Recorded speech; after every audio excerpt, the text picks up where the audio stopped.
Üdvözlet mindenkinek! A pénteki stratégiákban a Warcraft 2 remake-je után újra Dune Spice Wars fogunk játszani. Közkívánatra pedig a Fremenekkel fogjuk ezt elkövetni. A YouTube csatornán ugyanis indítottam egy szavazást, ahol 63%-a mondta a szavazóknak azt, hogy a Fremenekkel folytassuk a Dune Spice Wars bemutatását. Nyilván a filmnek a hatása is érződik ebben, hiszen a Dune film második része gyakorlatilag a Fremenekről szól. A Fremenek azonban annak ellenére, hogy nagyon sok előnnyel rendelkeznek, egy speciális frakciónak számítanak, nem is tartoznak a nagyházak közé, viszont hogyha valaki mindent tud a sivatagról és azon rejtelmeiről, akkor azok a Fremenek. Kezdjünk is egy új játékot, vezessük győzelemre a Fremen frakciót.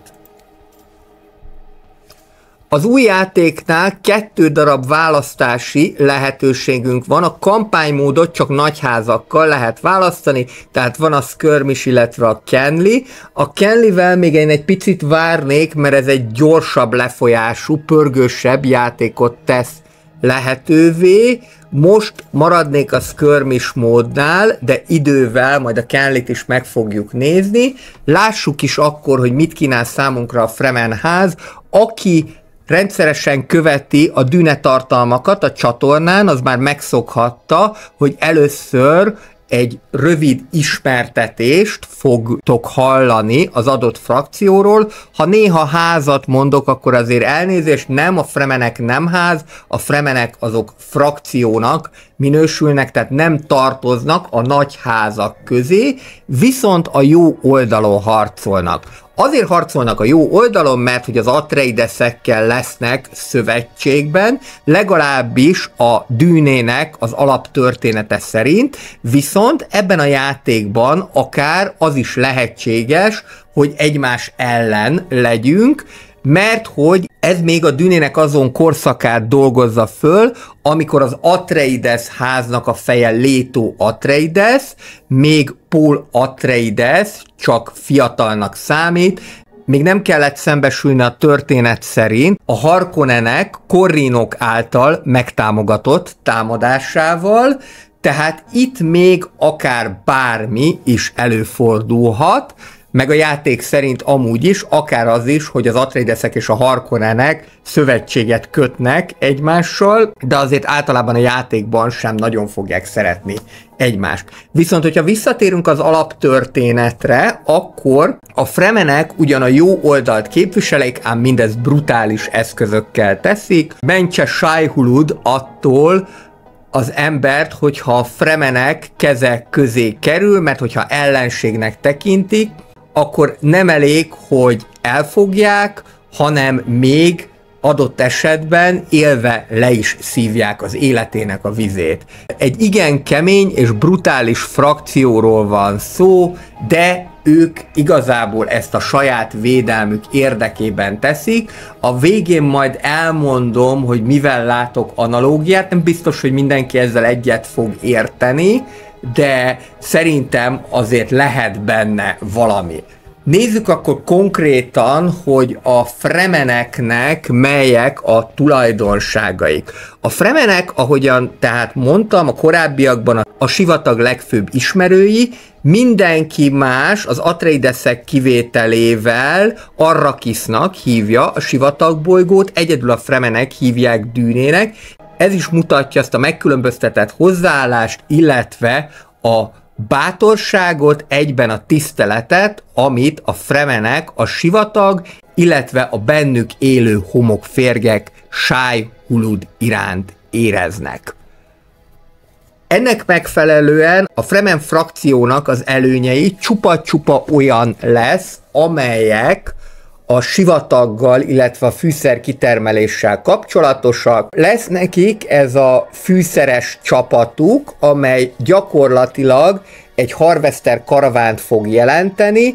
Ezekkel nem csak az általuk birtokolt területeken, hanem akár semleges területeken is tudnak fűszert keresni.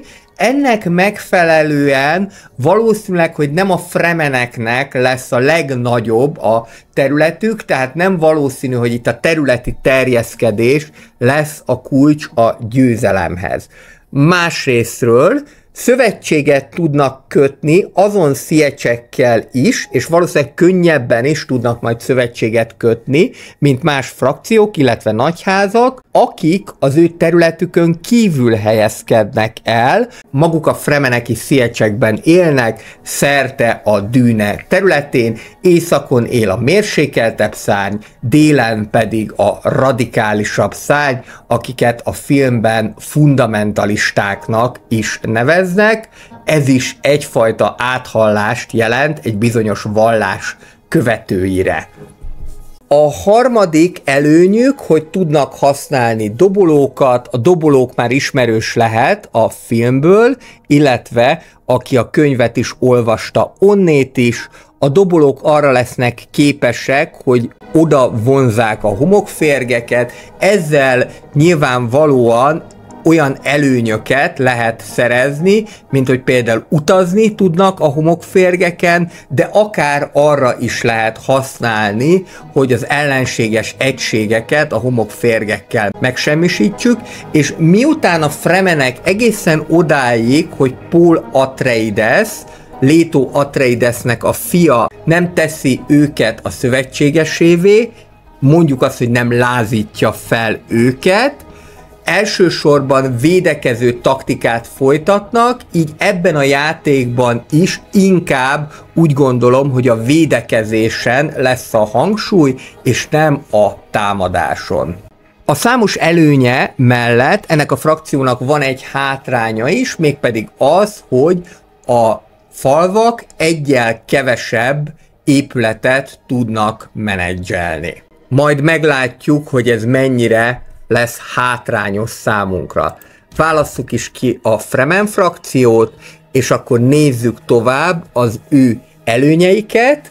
A hegemónia gyűjtése azért minden játékban fontos, bár lehet, hogy nem fogjuk elérni a 30 000 hegemóniát, amely a játék megnyeréséhez szükséges, ebben az esetben majd valahogyan máshogy kell nyerni, de 5, illetve 10 000 hegemónia elérésénél, tehát azt mindenképpen el kell érnünk, akkor is, hogyha nem a hegemónia győzelemre törekszünk, különböző előnyöket fogunk kapni.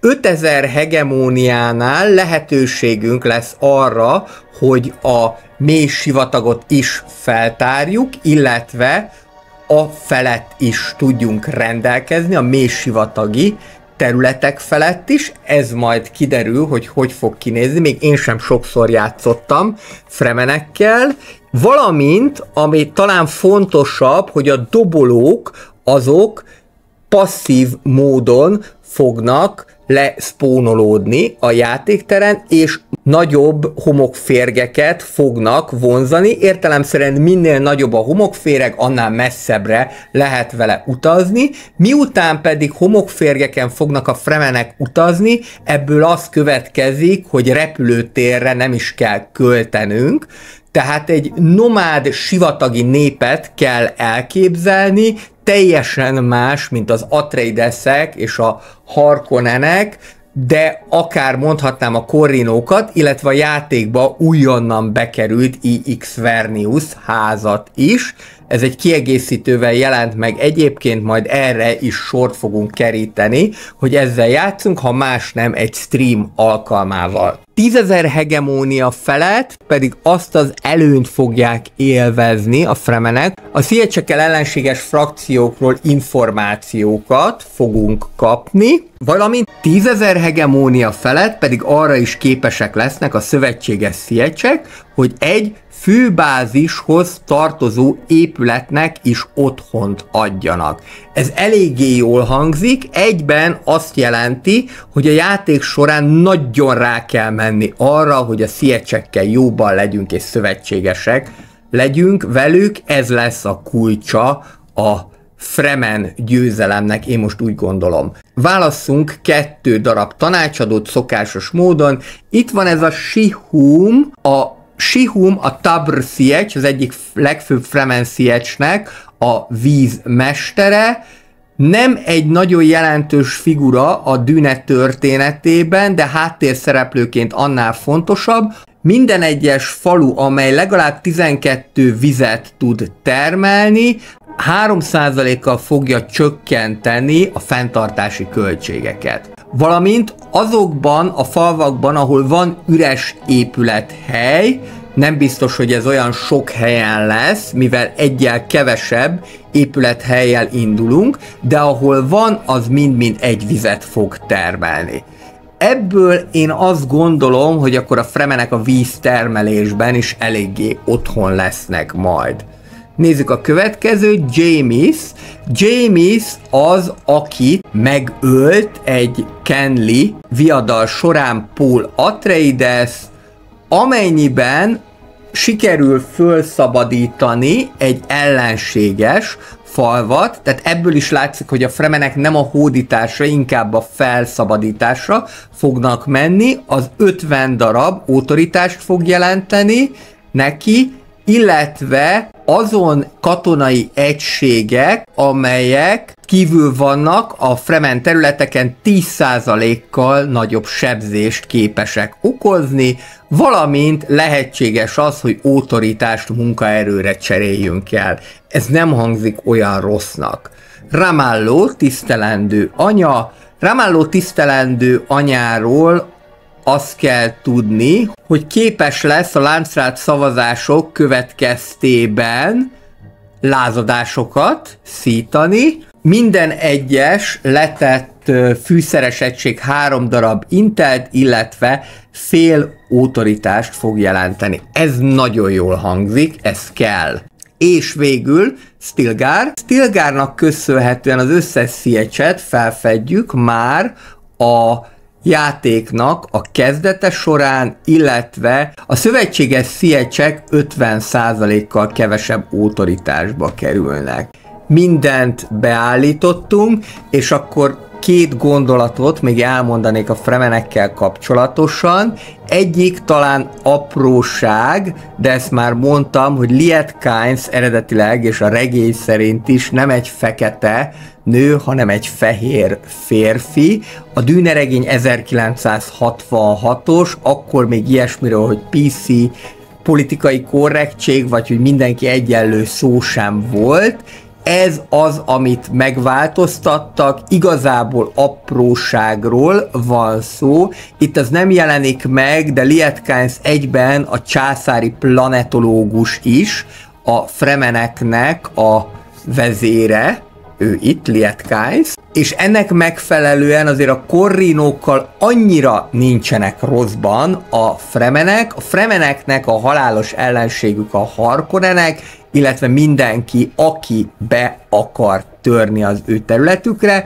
A másik pedig, hogyha ezt megnézzük, az egész összeállítást, akkor nagyon hasonló az arab világnak, nem is azt mondom, hogy igazán a békés szárnyához, de mert hogy ők védekeznek, igazából ez menti föl őket ezek alól, a brutalitások alól, amit csinálnak, és így senkinek eszébe nem jut megkérdőjelezni a szándékot, hogy miért csinálják. Ezek után kezdjünk akkor egy új játékot a Fremenekkel. Kezdjük akkor a Fremen házzal. Ami feltűnhet már rögtön az elején, az az, hogy van egy új elem, pontosabban a különböző műszaki berendezések helyett, mondjuk így, itt az úgynevezett Spaceship Part jelenik meg, vagyis űrbéli szerkezetek. Az űrbéli szerkezet pedig úgy fog adódni, hogyha lelövünk ellenséges űrhajókat, akkor ezeket majd lehet hasznosítani, az újrahasznosító üzembe lehet velük kereskedni. Ami nagyon érdekes, hogy 3 különleges frakció került ebbe be, tehát sorrendben a csempészek, újdonságként az IX Vernius ház, valamint a Corrinok. Ezek egyike sem piskóta, a csempészek ráadásul hajlamosak arra is, hogy megölessék az ellenséges frakció fejét, úgyhogy velük is vigyázni kell. Kezdjük akkor azzal, hogy katonákat képezünk ki, és indulhat a felderítés az ornival. Lehetséges egyébként, hogy jó lenne még egy ornitoptert tolni rögtön az elején, egészen egyszerűen azért, mert ennek következtében sokkal több területet tudunk felfedezni. A legtöbb Siege-et már föl is fedeztük, és rögtön tudunk is vele üzletet kötni. 4 vízért cserébe 4 darab fűszert fogunk termelni, ez rögtön segíteni is fog abban, hogy tudjuk menedzselni a fűszertermelést. Jöhet egy harvester karaván is, kéne valahol egy fűszeres mezőt találni. Ezzel be is húzom az 59 egységet, ez rögtön egy deep desert, egy mély sivatag. Itt más egységek nem tudnak érvényesülni, de a fremenek igen. Téged pedig akkor rögtön autó funkcióra állítunk. Itt már található egy ilyen, ezt pedig be kéne húzni. Úgy rögtön az elején ezt a Sin Amurt. Akármennyire is nem tűnik ez békésnek, de most pontosan azért fogjuk tudni ezt megcsinálni, mert itt a palota lőni tudja őket. És akkor ezt behúzzuk meg, majd szerintem ezt is. Mondjuk itt viszont ő, a harvester karaván tudni fog termelni fűszert. Annak ellenére, hogy nem a mi területünk. Vegyük ezt át gyorsan, és azt nézem, hogy rögtön elég sok fűszert fogunk tudni kitermelni. Ami probléma lesz majd az, hogy nem lesz elég munkásunk. Tehát erre mindenképpen majd figyelni kell, hogy legyen munkaerő.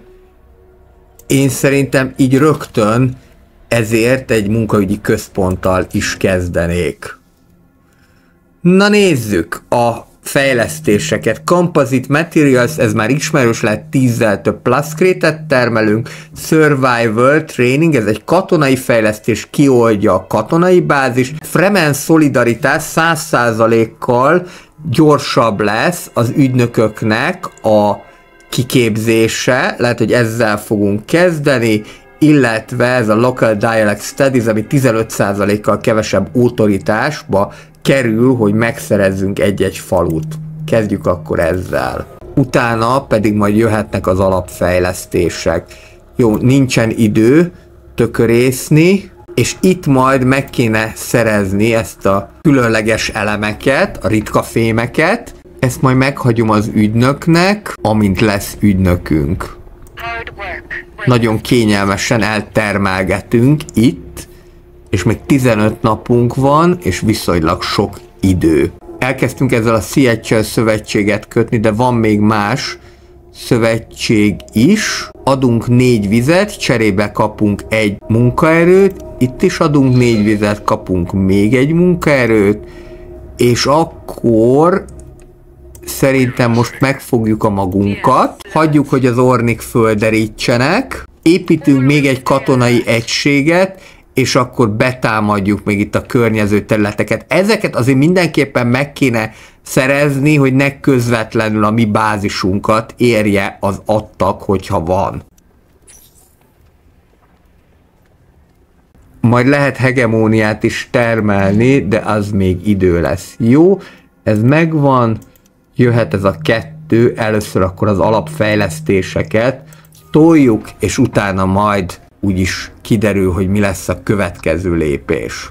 Kellene nekem ide egy olyan, ami vizet termel, illetve először egy olyan, ami ritka fémet, mert ez 20-szal több Solaris termelést fog jelenteni. Nagyon máshogy kell játszani fremenekkel, mint az eddigi játékosokkal. Ennek következtében nem is fogunk a hegemóniában vezetni, de azért majd megpróbáljuk. Jöhet ez a Langmelon, még ha jól látom, akkor itt is el fogja érni a Tabr-szigegy, ami egy hatalmas nagy komplexum, és ugyanúgy rakétákkal rendelkezik, mint bárki másnak a palotája.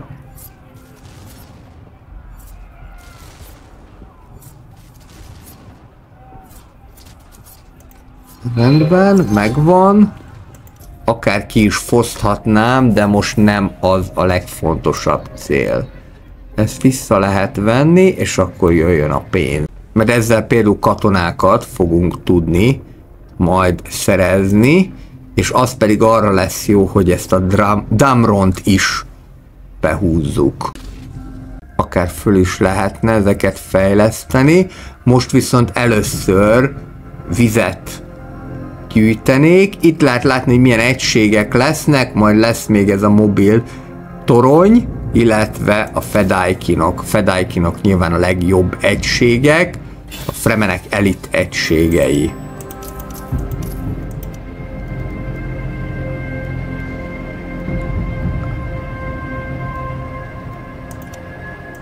Jöhet a víz, és van egy ügynök. Megváltozott egy picit a frissítés óta az ügynök tábla, de azt hiszem, hogy ez nem vált hátrányára, mert sokkal áttekinthetőbb. Amire nekem most szükségem van, az először is munkaerő, mert ez a kettő, ami hiány lehet a fremeneknél, a munkaerő, illetve a víz.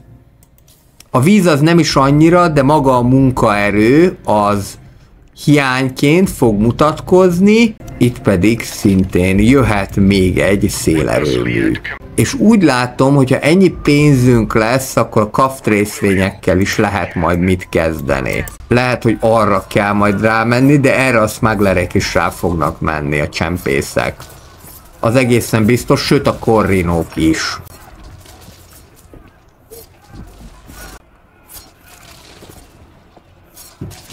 Jön az első Láncrád tanács. Ezektől mindig félek, mert se Atreidesként, se Harkonnenként nem voltam olyan bődületes sikeres benne.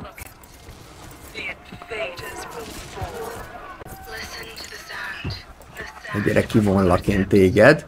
Innét gyógyuljál meg.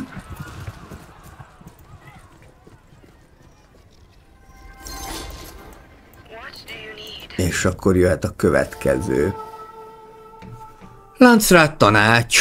Láncrád tanács, speciális a helyzetünk, mert mivel nem tartozunk a nagyházak közé, egy darab szavazatunk nincsen, nekünk se, és smuggleréknek se.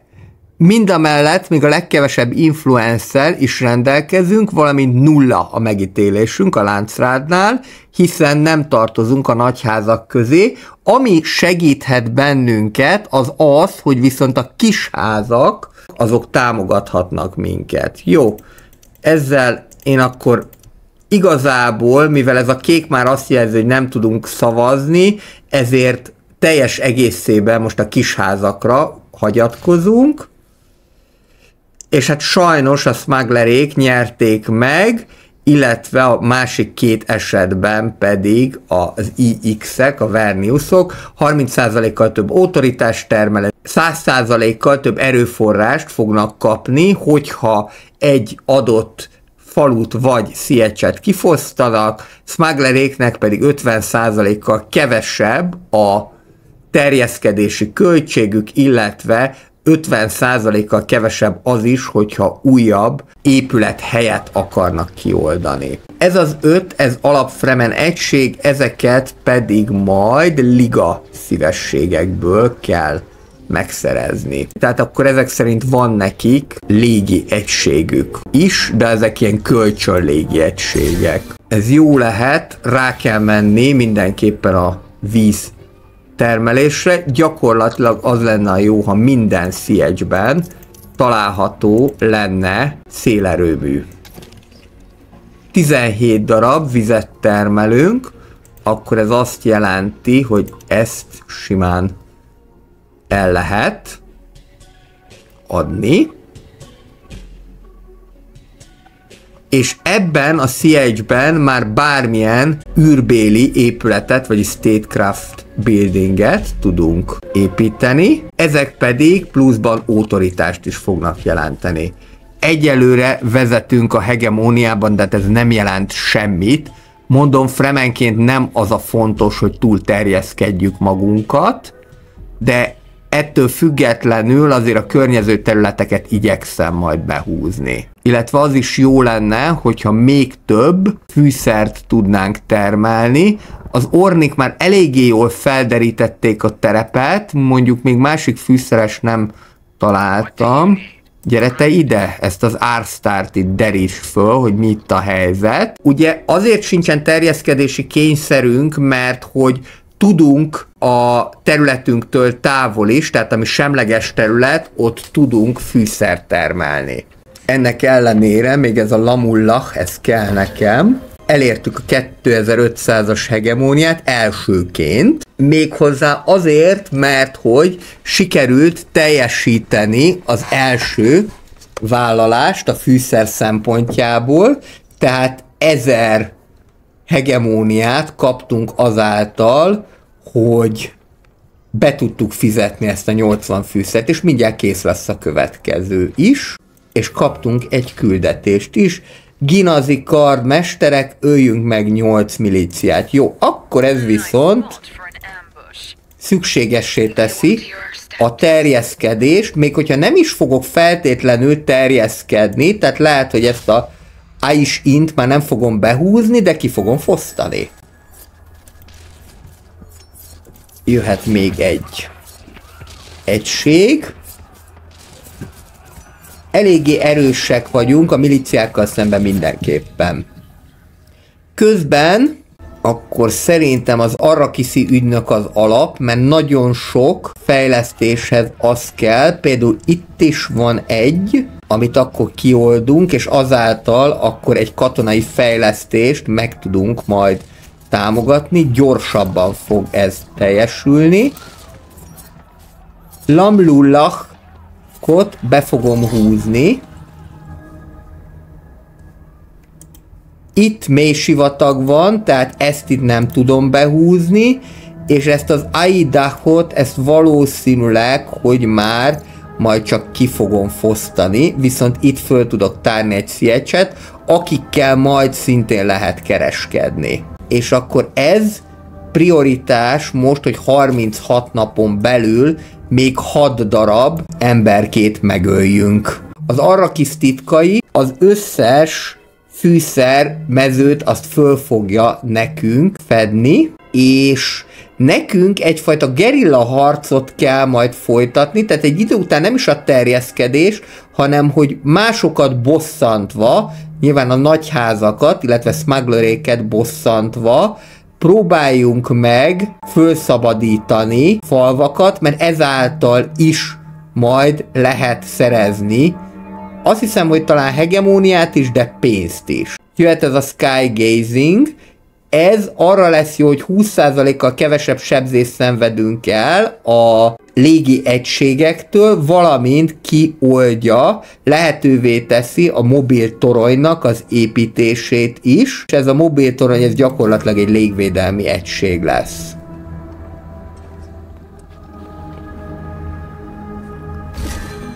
Kéne még egy fűszer találnunk. Ez a CH immáron barátságos, ami azt jelenti, hogy különböző előnyöket szerezhetünk vele. Na most itt viszont az a probléma, hogy nagyon gyorsan elkezdett csökkenni a munkaerő. Bevédjük, és akkor rámegyünk Aidahra, de ezt már nem fogom behúzni, csak kifosztom. És úgy menjél rá, légy szíves, hogy ide elvonulunk, és akkor most megnézzük, hogy hogyan tudunk majd utazni a férgen.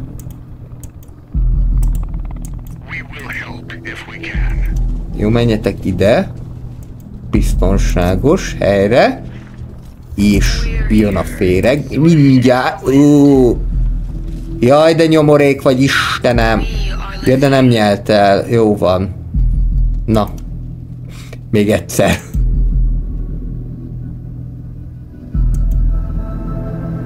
És akkor itt lehet választani rögtön egy úti célt, és elvileg akkor most, de akkor ezek szerint csak egy tud vele közlekedni, nem baj, az is több, mint a semmi. Akkor most ide teleportálunk, és itt is vagyunk. Korinok szeretnének egy non-aggression pactet, azt mondják a 38-at fizetek, 577-et, adnak ennyi pluszkrétet, illetve fűszert is. Hát a non-aggression pact miatt megérhető, úgyhogy akkor ezt elfogadom. Titeket pedig akkor most likvidálni foglak. Innentől kezdve a korinokkal már nem vagyunk hadban. Valószínűleg, hogy egyébként legnagyobb ellenfelünk a smuggler lesz. Ennek egészen egyszerűen az az oka, ja, itt most kifogyott, akkor gyertek vissza, mert ebből baj lesz.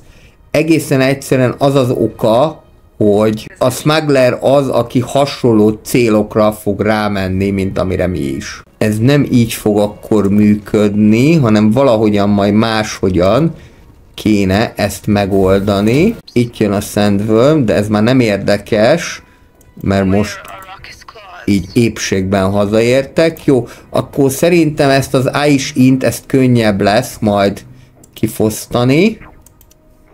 Ez itt megvan, és jöhet ez, de azt mondja, hogy ez nem, mert hogy már minden siege-et felfedeztünk. Jó, akkor ide majd csak military-t lehet küldeni. Nézzük Tabor Siege-ben miket lehet építeni. Tulajdonképpen itt is ez a szokásos dolog, de mivel most nekem vízre van szükségem, ezért ez az újrahasznosító központ ez mehet. Daikin, ez egy mentát, minden területen 50%-kal többet fog nekem termelni. Jó lenne, hogyha lenne mondjuk több Solarisom, jó legyen több Solarisom. És akkor 10 helyett ő 15-öt fog termelni. Indulhatunk Aish-innek a likvidálására. Lehet, hogy ezt be is fogom húzni, de Haimont már egészen biztos, hogy nem. Haimont. Hol van még fűszeres? Itt van fűszeres. Akkor ez azt jelenti, hogy amint meg lesz a 600 arany, és ez már meg is van, jöhet még egy fűszeres, és őt mindjárt el fogom küldeni. Verniusok, ó, te jó ég, hogy nézelte ki? Nagyon-nagyon sok mindent kész, tehát pluszkrétet, fűszert, és influence-t is, bár az a helyzet, hogy amennyi pénzt adsz, az viszont nekem jól jönne. Na jó fej leszek, oké. Csak aztán meg ne bánjam.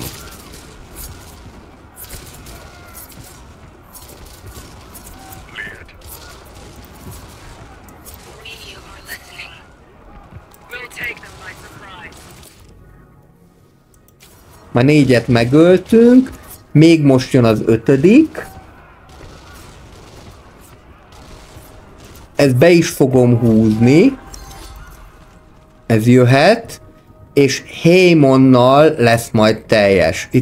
Itt van a Vernius Ornithopter. A Vernius az az IX ház, akik nagyon a tudásra mennek rá. Ők a kiegészítővel kerültek be. Ez egy fizetős kiegészítő volt, de gondoltam, hogy előbb-utóbb úgyis ki fogom majd próbálni.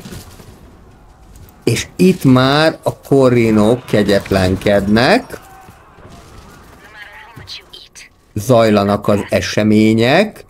Ez tőlem mondjuk távol van, na de akkor is. Hát kiderül. Most egyelőre még úgy tűnik, hogy nem nekik áll a zászló. Mivel nincsen 80 autoritásom, ezért nem tudom kioldani az, hogy felkelés legyen azokban a táborokban, akik megnyerik az adott szavazást. Egyelőre most csak figyeljük az eseményeket, egyiket sem fogadták el, tehát sem nem lesznek gyorsabbak a katonai fejlesztések, senki nem veszítette el 30 láncrád megítélést, mondjuk nekem nem is volt miből, illetve nem fognak fölgyorsulni a gazdasági fejlesztések sem. Viszont közben elértük az 5000 hegemóniát, ez azt jelenti, hogy most már megkapjuk ezeket az előnyöket, amikről már előbb beszéltem. Jó, gyere ide, és akkor tudsz itt is termelni. Ezáltal messzebbre is tudunk utazni majd a homokférgekkel. Jöhet Haemon, Haemont már nem fogjuk elfoglalni.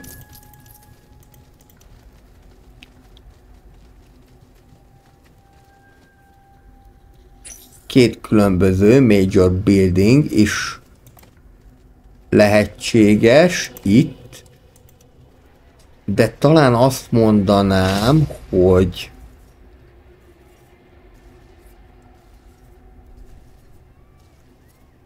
ez itt lenne jó, egy research station-t lepakolászni. Most ezeket gyorsan likvidáljuk, kifosztjuk a falut, és utána meglátjuk. Nagyon sok siege már velünk barátságos, ez jó, majd meglátjuk, hogy mire fogjuk tudni használni. Itt van a 2-es számú harvesterem, ide még be tudunk tenni egyet, és még tudok egy 3-as számút, azt pedig ide messzire elküldöm. Nem kell téged most behúzni, hanem csak fosszátok ki a falut. Lehet, hogy majd a későbbiekben behúzom, viszont így most kaptam egy fejdakint. Ingyé. Mehettek haza. És még itt is tudok majd termelni fűszert, úgyhogy lehet, hogy akkor inkább Haemonnál fogom ezt megtermelni. Következő egység, na ez már mehetne a belső elhárításhoz. Igen, van nekem belső elhárításom, illetve látom a különböző frakcióknak az állását is. Smuggleréknek rengeteg pénzük van, szerintem én meg fogom próbálni meggyilkoltatni a smuggler ügynököt, mert a smugglerek lesznek a legveszélyesebbek. Jöhet egy következő fejlesztés, ez a Desert Trackers, ez jó, mert plusz 10 vizet fogok kapni, ez a Desert Wisdom is jó, mert ezáltal a szélerőművek még knowledge-et is fognak termelni. Na, le lehet ezt venni, hogy jöjjön a pénz.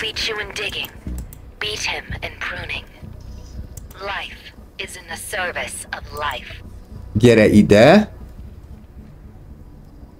Haemonnak a szélére.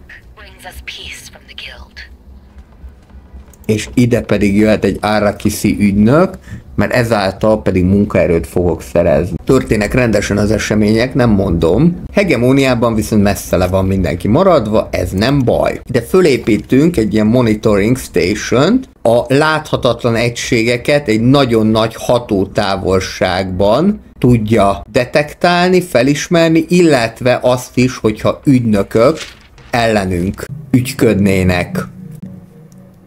Ezt semmiképpen sem, ez nem éri meg nekem. De az is igaz, hogy egy Plastrate Factory az nem ártana. Ide sem, illetve ide sem. Erről a Damronról már nem is beszélve, mert itt még ráadásul kétszeres termelést lehet elérni. Ez egy jó kérdés egyébként, hogy a Fremenek tudnak-e egyáltalán láncrád megítélést szerezni. Én úgy tudom, hogy igen. De nem vagyok benne teljesen biztos. És lehet látni, hogy Tabor Siege-ben mennyivel kevesebb épületet lehet építeni, mint a nagyházak, illetve egyéb más frakciók palotájában. Lehet vásárolni Kaft részvényeket, kezdjük is el vásárolni, a korinok rögtön 4%-on indulnak, aminek nem örülök, de hát ez még változhat.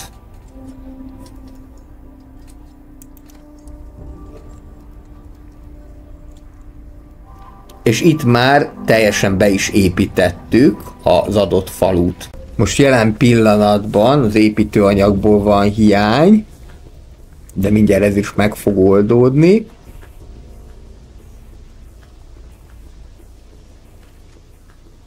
Mivel kifosztottuk ezt a falut, ezért nem lehet behúzni. Ennek nincs is akkora jelentősége, lehet, hogy ennek viszont itt ennek a Hublumnak lenne. Azért, mert hogy ez energiaforrást jelentene. Na ez jó lesz. A sivatagi diplomaták, én most ezt fejlesztjük, a sivatag bölcsességét, a sivatagi diplomaták pedig azt fogják jelenteni, hogy amennyiben minden egyes szövetséges CH+1 influencet fog nekünk adni, ki lehet vele oldani a politikai egyességet, illetve az Al-Gaib templomot is meg lehet építeni Tabr CH-ben. A külvilágból való szólító a fremeneknek, a messiása, Lisan Al-Gaib, gondolom ez arra való utalás. Bejöhetsz ide az ellen intelligenciába, és akkor kezdjünk el beszivárogni a smugglerékhez.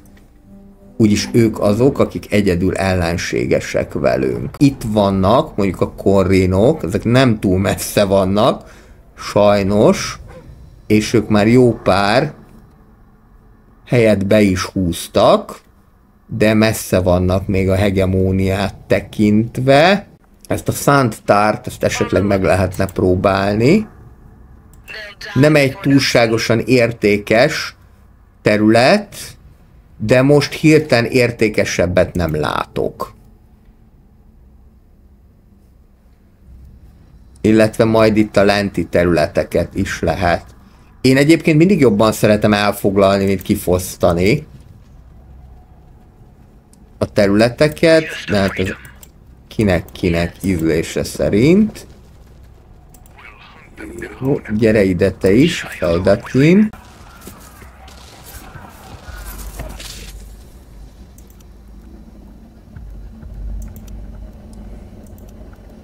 Fejlesszük egy kicsikét az egységeket. És úgy látom, mintha ezeket ingyenesen lehetne választani. De durva.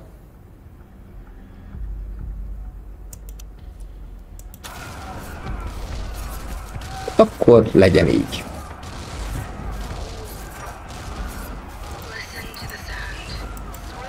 Jó, ezt az Inflictatort visszafonjuk a biztonságos CH-be. De nézzük, mit tudnak ezek a fejdakinok. Fedaikin.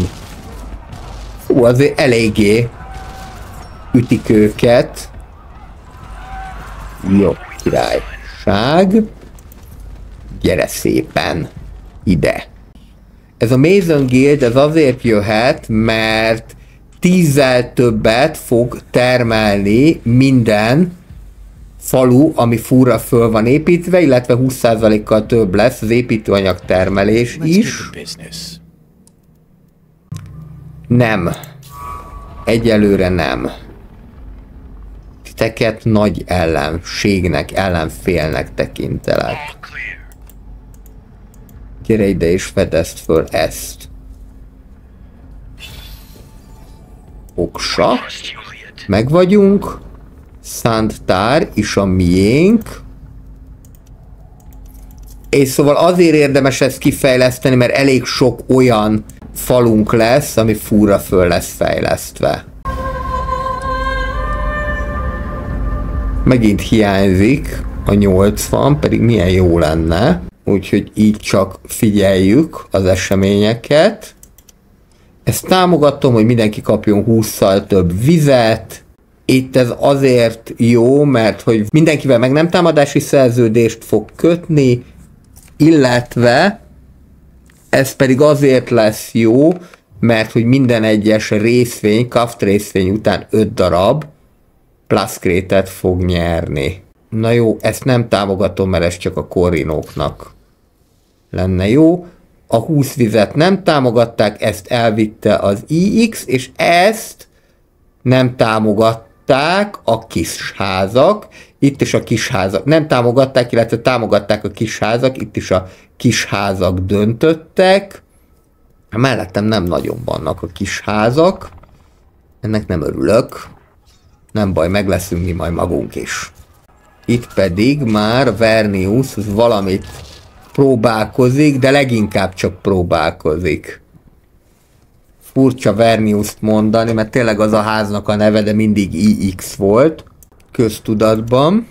Viszont ez nagyon jó, hogy nem kell azzal számolni, hogy elnyelni a fűszeresemet a kat.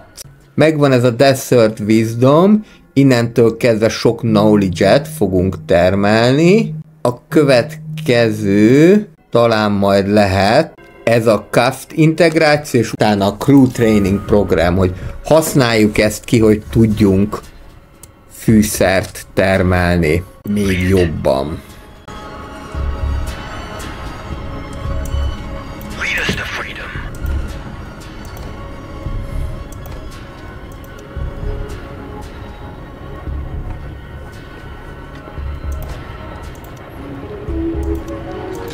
Ide jöhet még egy siló.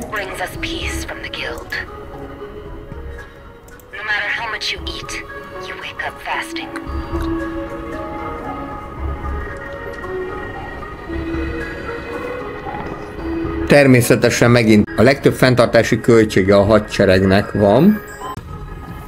Újabb ügynök. Még smugglerékhez nem tudunk beszivárogni jobban. Jöjjön ez a láncrádos történet. Lehet, hogy akkor a láncrádnál is lesz valami kis megítélésünk.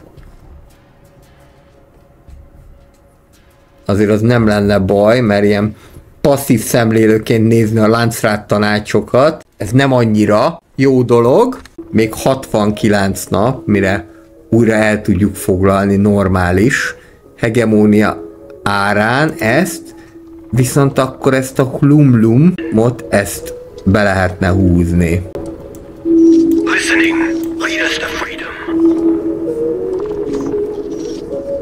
Where is the freedom?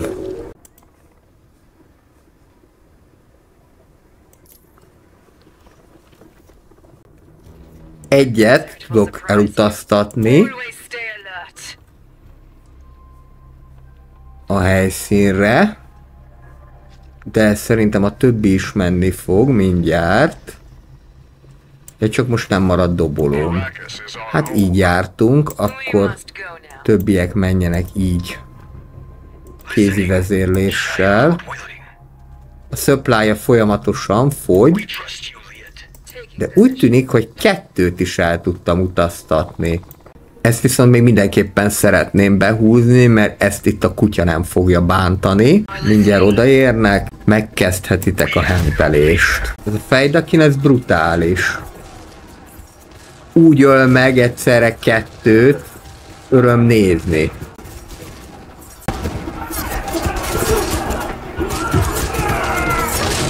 Nevét is megtanulom előbb-utóbb kimondani. Fedaikin.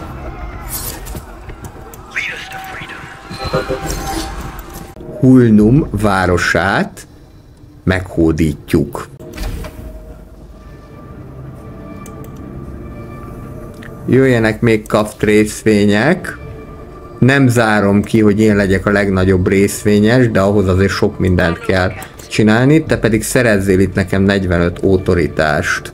Az lenne a jó, hogyha most már legközelebbi láncrád tanácsnál meg lenne a 80, hogy lehessen forradalmat szítani azoknál a területeknél, akik megnyernek egy láncrád szavazást. Az nyilván nem én leszek, tehát ezért lenne ez fontos. Jó, mehettek vissza a bázisra.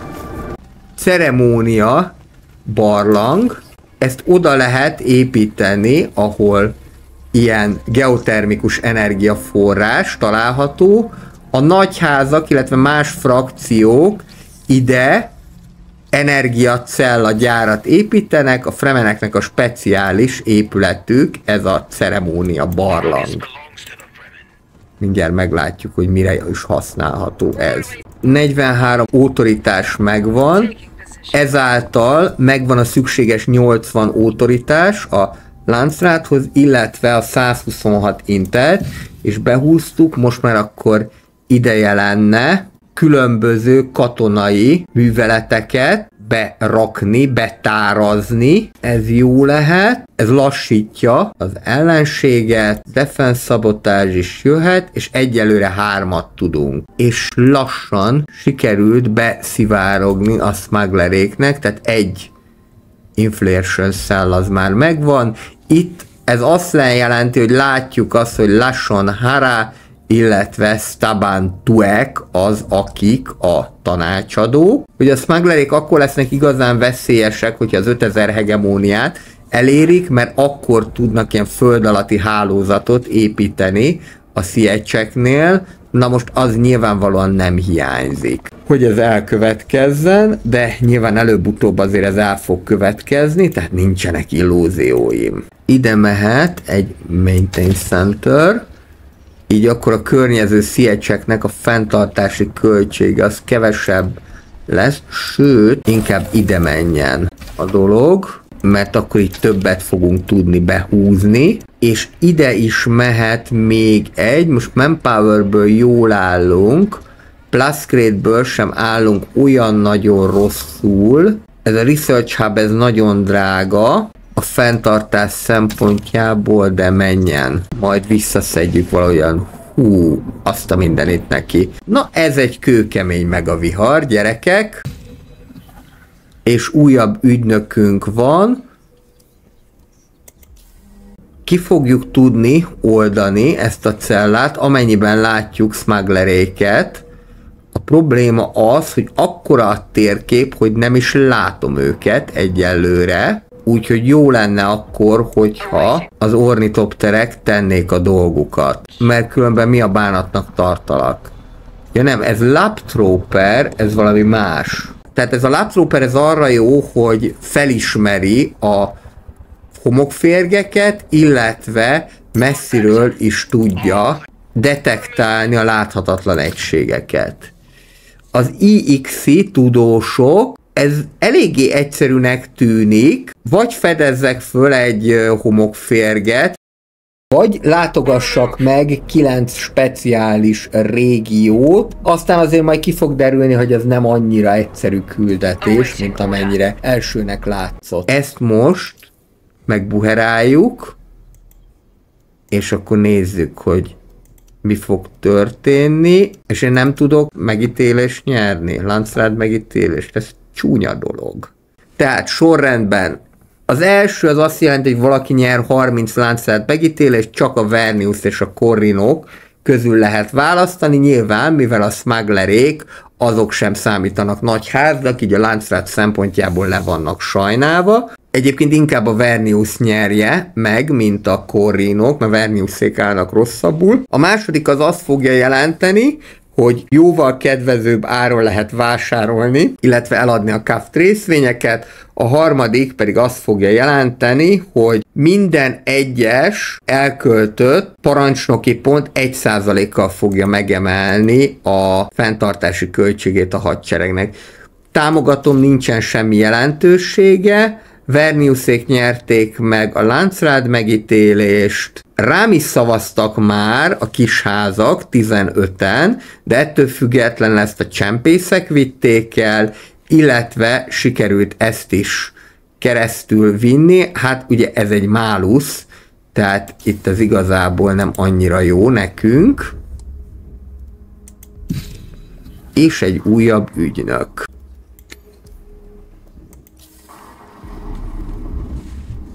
Gyere be az Arrakisba.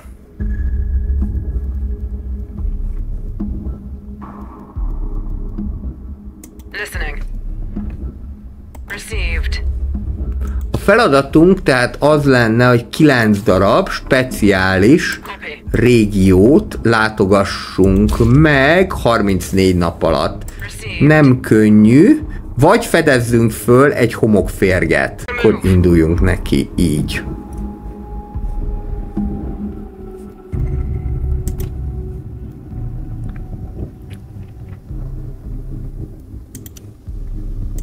Ez egyszer jöhet.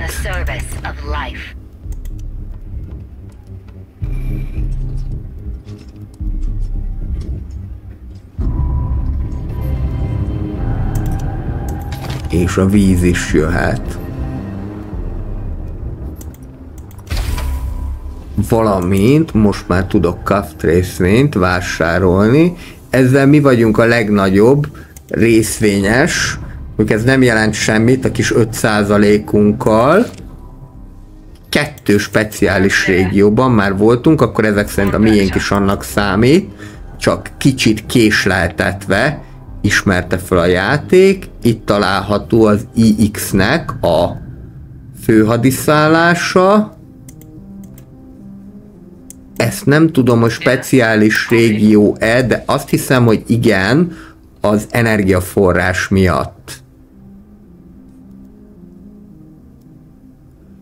És az IX-szel azzal meg nem támadási szerződést kötöttünk, tehát akkor nem fognak minket lövetni. Ide ki fogok küldeni egy egységet, de akkor gyere úgy, hogy homokféreggel utazunk, csak nem tudja elérni ezt. Ja, azért nem tudja elérni ezt, hát akkor csak egy ilyen rövidet tudunk vele utazni. Azért nem tudja elérni ezt a homokféreg, mert ez már magasabb dűnéknél van. Könnyen lehet, hogy én se fogok tudni úgy fölmenni, ahogy én gondolom. De azért ügyesek ezek a fremenek. Sikerült. És akkor hajrá. Lassan azért mindenki eléri az 5000 hegemóniát. Most ezt a Tough Beard, ezt be lehetne húzni, amint összegyűlik a szükséges autoritás. Itt ők ezt kifosztották, vagy lehet az is, hogy be is húzzák. Egyáltalán nem biztos, hogy nem. Jöhetnek még kaft részvények, bár most ez drágán sikerült megszerezni. Először ez a Crew Training program, hogy több fűszerünk, ezáltal több pénzünk legyen, és így tovább. És ezt most itt nagyon föl kéne venni, bocsika, mert itt ezt nem fogjuk tudni akkor kifizetni. Hát ez lehet, hogy be fogja áldozni az életét a homokvihar miatt, de most ez van. Hősi halottnak tekintjük. Mert egy ilyen Corioli vihart, aki túl él, nem baj, húzzál visszafele. Hát ha sikerül. És már csak azért is lenne fontos, hogy teljesítsük ezt a vállalást, mert hogyha teljesítjük, akkor még 1000 hegemóniát fogunk kapni. Jó, ez oda veszett.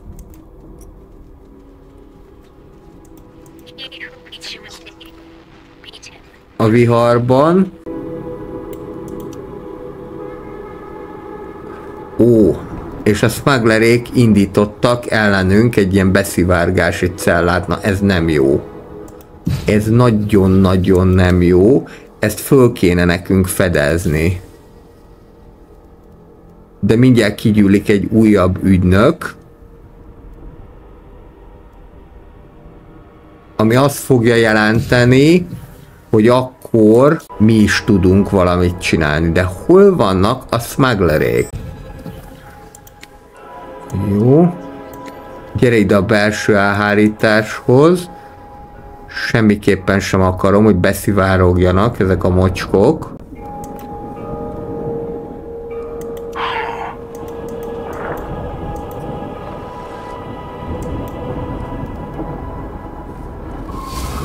Nagyon keményen sújtja most a homokvihar az egész térségünket. Most ezt mi kaptuk így be teljesen.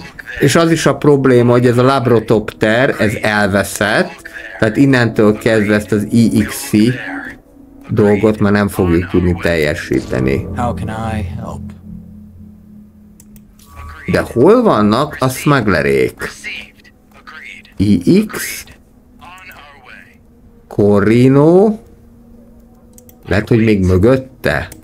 Hát csak ott lehetnek. Na akkor gyerekek 1000-rel, mert nekem is kell egy ilyen beszivárgási cella. Tapfrt behúzzuk. Most, hogy elvonult a nagyobb vihar. Már látom is itt a kék színt. Mehet is a beszivárgó. Hadművelet.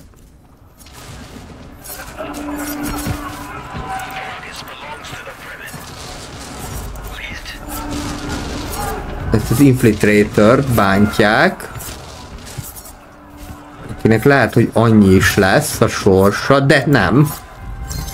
Elég gyorsan sikerült ez, és akkor jöhet ez is be. Ezt itt nem tudjuk behúzni, mert mély sivatag. Megy az agresszív Fremen terjeszkedés, és itt található a fő hadiszállás a Smugglernek. Jöhet a következő beszivárgó cella, utána majd pedig megpróbálom a harmadikat is. Most viszont elértük a 10.000 hegemóniát, amellyel majd hőst is lehet választani, ami egy újdonság a mostani frissítésben, de ezt már csak a következő részben fogjátok meglátni. Én ezzel megköszönöm a szíves figyelmeteket, jövő héten újra dűnézünk. A pénteki stratégiák keretein belül, hogyha tetszett ez a videó, akkor kérlek egy lájkkal, kommenttel, illetve feliratkozással ezt jelezzétek. Mindenkinek szép hétvégét kívánok, szombaton még jönni fog egy reszombati tartalom, újra SimCity társadalmak, hogy csigázzam a kedélyeket, és egy sokkal vidámabb témával, mint az Arrakisnak, azaz a Dűnének a Zord világa. Mindenkinek szép hétvégét kívánok. Sziasztok!